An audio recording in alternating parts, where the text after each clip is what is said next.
जय सद्गुरु। मी दामिनी रसोई से जिंदगी तक मध्ये तुमचं मनापासून स्वागत। सखींनो, आज आहे आपला नवरात्री सिरीज मधला दुसरा भाग। तर सखींनो, आता आपण करणार आहोत नायलॉन साबुदाण्याचा चिवडा। मस्तपैकी क्रिस्पी असा छानसा करूया। सखींनो, सर्वप्रथम आपण काय करूया, बटाटे घेऊया। बटाट्याचे पिलरच्या साहाय्याने पूर्णपणे अशी साल काढून घेऊया आणि साल काढल्यानंतर आपण काय करूया, त्याला मस्तपैकी असं खिसणीने खिसून घेऊया। आपला सर्व बटाट्याचा खिस खिसून झालेला आहे। आता आपण काय करूया, पाण्यामध्ये 4-5 पाण्याने स्वच्छपैकी धुवून घेऊया। धुण्याचं कारण त्याच्यामध्ये एक स्टार्च असतो, एक खळ, आपण त्याला खळ म्हणतो मराठीमध्ये।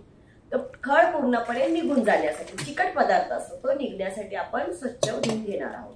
आता आपले बटाटे स्वच्छ धुवून झालेले, आता आपला खिस नितळून झालेला आहे। आता आपण काय करणार आहोत, एका कॉटनच्या कपड्यावरती किंवा नॅपकिनच्या वरती आपण त्याला सुकत ठेवणार आहोत आणि 15 ते 20 मिनिटं आपण त्याला सुकवणार आहोत आणि त्याच्यावरती परत आपण एक नॅपकिनचा कपडा ठेवणार आहोत। म्हणजे काय होणार, खालूनही पाणी सुकल्या जाईल आणि वरूनही पाणी सुकल्या जाईल आणि मस्तपैकी आपला बटाट्याचा किस मधला ओलसरपणा कमी होणार आणि कमी झाल्यामुळे आपल्याला बटाटे छानशे फ्राय करायला येतील। सखींनो, आता आपण काय करूया, कढईमध्ये तेल गरम करायला ठेवूया। तेल मस्तपैकी गरम झालं, उकळलं की आपण त्याच्यामध्ये काय करणार आहोत, जे आपण बदामाचे काप केलेले ते काप आपण थोडेसे लालसर होतील असे फ्राय करूया। आता आपले बदामाचे काप लालसर मस्तपैकी झालेले आहेत। आता आपण थोडेसे काजूचे काप केलेले ते काजूचे काप घालूया त्याच्यामध्ये। आता आपले काजूचे काप मस्तपैकी लालसर झालेले आहेत। आता आपण ते काढून घेऊया। आता आपण त्याच्यामध्ये आपण सुकं खोबरं होतं त्याचे बारीक असे तुकडे करून घेतलेले, पातळ स्लाइस केलेल्या। आता आपण त्या 2 मिनिटं त्या अशा मस्तपैकी आपण फ्राय करून घेऊया। आता आपलं खोबरं आहे ते पण मस्तपैकी फ्राय करून झालेलं आहे। आता आपण काय करणार, आपण शेंगदाणे आहेत ते शेंगदाणे मस्त असं लालसर तांबूस कलर येईल असे फ्राय करूया। म्हणजे ते जळले पण नाही पाहिजे आणि कच्चे पण नाही राहिले पाहिजे, असे आपण छानपैकी फ्राय करूया। आता आपले शेंगदाणे फ्राय करून झालेले आहेत। आता आपण काय करणार आहोत, मनुके फ्राय नाही करणार आहोत, कारण मनुक्यांमध्ये गोडवा असतो, तो गोडवा टिकून राहण्यासाठी आपण तो कच्चेच टाकणार आहोत त्याच्यामध्ये। आता आपले सर्व काही फ्राय करून झालेलं आहे। आता आपण काय करणार आहोत, आपले जे नायलॉन साबुदाणा आहे तो मस्तपैकी फ्राय करणार आहोत। कधीही नायलॉन साबुदाणा जो असतो तो फ्राय करण्यासाठी थोडासा आपण हलवत राहायचं। त्याला हलवल्यामुळे काय होणार माहितीये का, तो आतून बाहेरून मस्तपैकी फुलल्या जातो। म्हणून आपण तो आता मस्तपैकी तो छानसा फ्राय करून घेऊया। आपल्याला थोडासा लालसर झालेला दिसेल, पण लालसर झाला म्हणून तो जळतो असं होत नाही, कारण जर तुम्ही फक्त वरच्या वरती फ्राय केला तर तो आतमध्ये चिवट आणि कच्चा राहतो। म्हणून आपण काय करणार, त्याला छानपैकी असा थोडासा तांबूस कलर येईल असा मस्तपैकी फ्राय करून घेणार। आता आपला साबुदाणा फ्राय करून झालेला आहे। बटाट्याचा किस केलेला होता, आता बघा आपण खोलून बघूया त्यातलं पाणी पूर्णपणे सुकून गेले की नाही, आणि जर थोडंसं वाटत असेल तर आपण नॅपकिनने ते पुसून घेऊया मस्तपैकी। आता बघा पाणी त्याच्यातलं मस्तपैकी सुकलेलं आहे। आता आपण ते एका काचेच्या बाउल मध्ये काढून घेऊया। बघा किती छान मस्तपैकी सुकलेलं आहे। आता आपण ते बाउल मध्ये काढलेलं आहे आणि आता आपण ते मस्तपैकी फ्राय करायला घेऊया। तर आपण आता कढईमध्ये ते टाकूया। आता आपण ते कढईमध्ये टाकलेलं आहे, मस्तपैकी आपण त्याला हलवत राहायचं, कारण आपण बटाट्याचा किस केलेला तो जळण्याची शक्यता असते। म्हणून आपण काय करणार आहोत, त्याला मस्तपैकी असं हलवून आणि थोडासा बारीक गॅस करून फ्राय करून घेऊया। फ्राय करताना आपण तो बघायचा की तो कुरकुरीत असा छान होतो की नाही, आणि आपण नंतर बघा आता मस्तपैकी आपला कुरकुरीत छान बटाट्याचा किस तयार झालेला आहे। आता आपण तो काय करणार, टिश्यू पेपर वरती काढून घेणार आहोत, म्हणजे त्याच्यामध्ये जे तेल असेल ते निघून जाण्यासाठी। तर आपला बटाट्याचा किस पूर्णपणे फ्राय करून झालेला आहे। सखींनो, आता आपलं सर्व काही मस्तपैकी फ्राय करून झालेलं आहे। आपण आता काय करूया, फोडणीची तयारी करूया। चला, आता आपलं तेल तापलेलं आहे। आपण आता मिरच्या टाकून घेऊया त्याच्यामध्ये।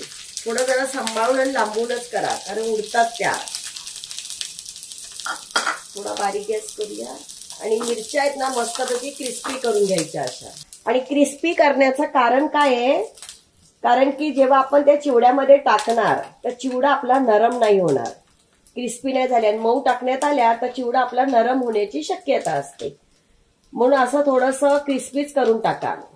हे बघा मस्तपैकी क्रिस्पी झालेले आहेत। आता आपण काय करूया, चिवड्यामध्ये टाकून घेऊया।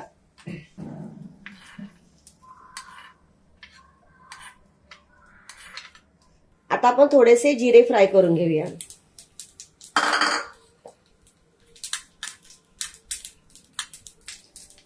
हे बघा आपले जिरे आहेत ना मस्तपैकी फुललेले आहेत, छान फ्राय झालेले आहेत. आपण ते पण याच्यात टाकून घेऊया आता.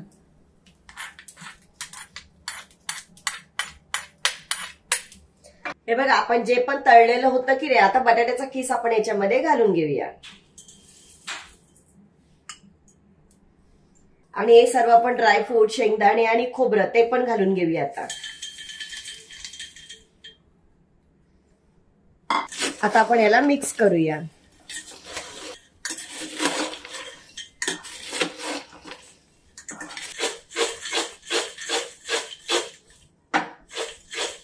आता आपण याच्यात काय करणार आहोत, चवीसाठी मीठ घालणार आहोत. हे ना उपवासाचं मीठ मिळतं ते आहे.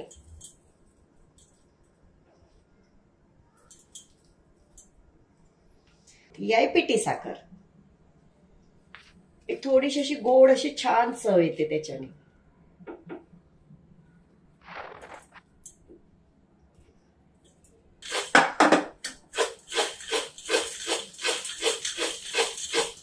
म्हणजे मीठ आहे ना ते पण सर्व सगळीकडे लागणार आणि साखर टाकलेली आपण पिठी साखर ती पण सर्व मिक्स बरोबर होणार. आणि आता आपला हा चिवडा तयार झालेला आहे. बघा किती छान झालाय.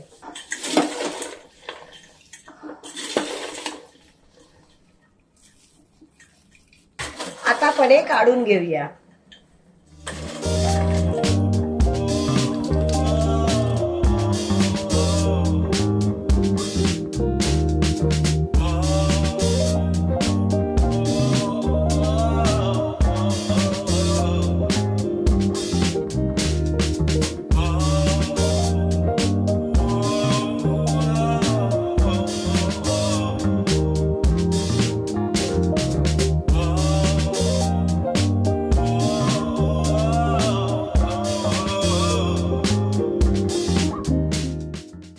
सखींनो असा होता आपला दुसरा भाग. आपण त्याच्यामध्ये केलेला आहे नायलॉन साबुदाण्याचा चिवडा, मस्तपैकी क्रिस्पी आणि सुंदर असा. सखींनो नवरात्रीचे उपास 9 दिवस असतात, तर रोज आपण काय बनवणार, काय खाणार, तर स्नॅक्स म्हणून किंवा आपल्याला थोडंसं असं चिवडा टाईप खाण्यासाठी म्हणून आपण हा पदार्थ बनवलेला आहे. तर असेच नवीन नवीन पदार्थ या सिरीज मध्ये उपवासासाठी मी खास घेऊन येणार आहे. तर तुम्ही अजूनपर्यंत सबस्क्राईब केलं नसेल तर सबस्क्राईब करा.